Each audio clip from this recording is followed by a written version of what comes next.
विज्ञान में टॉपिक लेंगे पाचन तंत्र। पाचन तंत्र के बारे में डिस्कशन करते हैं हम। पाचन तंत्र के अंतर्गत पाचन तंत्र दो प्रकार का होता है। आहार नाल जो 32 फीट का होता है और सेकंड होता है पाचन ग्रंथि।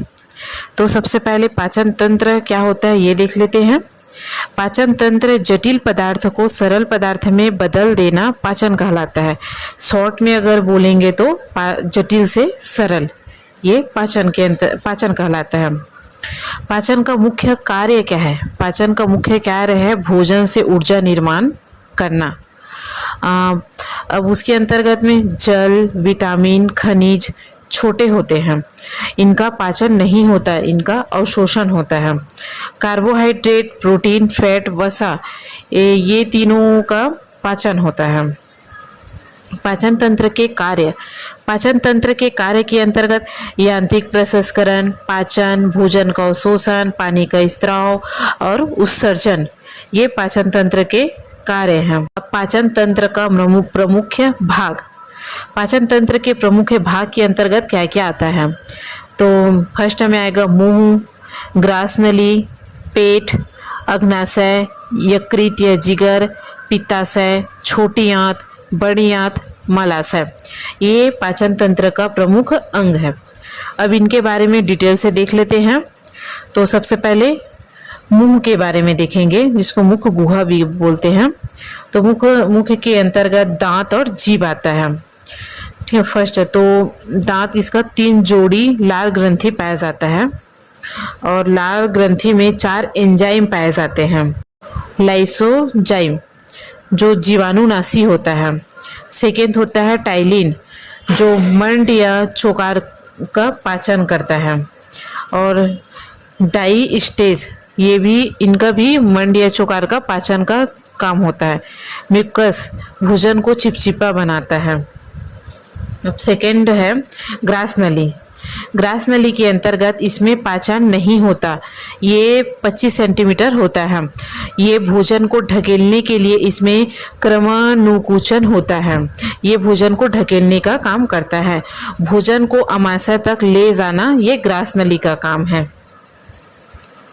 उसके बाद आता है अमाशय। अमाशय को इंग्लिश में स्टोमच भी बोलते हैं। ये भोजन को 4 घंटे तक इकट्ठा कर रखता है। अमाशय का 3 भाग होता है।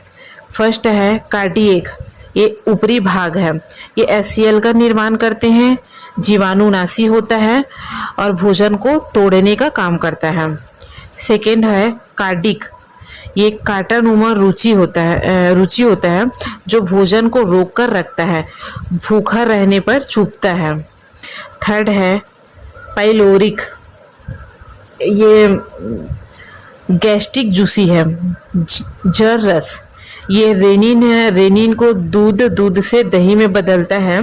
अब पेप्सिन को प्रोटीन से पेप्टोन में बदलता है।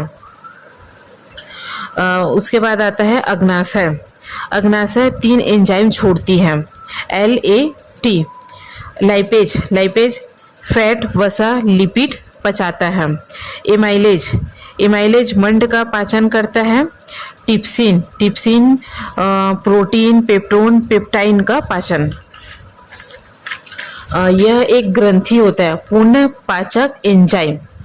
इसके बाद आता है लीवर पित्त का निर्माण करता है। अब इसके बाद आता है पित्ताशय पित्त का स्टोर करता है और पित्त का पीएच मान होता है 8। भोजन को क्षारीय कर देता है।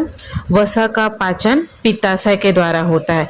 ये क्वेश्चन एग्जाम में पूछा गया है कि वसा का पाचन किसके अंतर्गत होता है?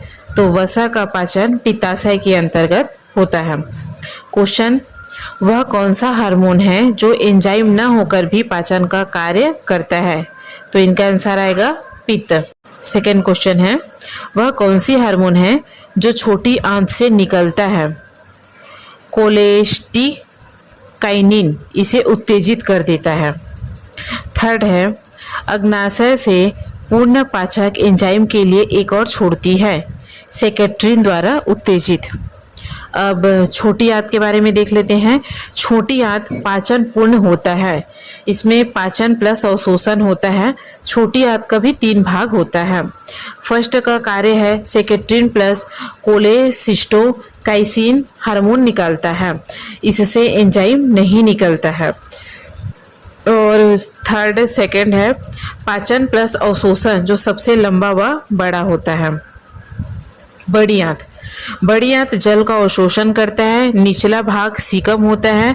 अपेंडिक्स का काम होता है अवशोषी। बड़ी आंत के भी 3 भाग होते हैं, कोलेन, सीकम और रेक्टम।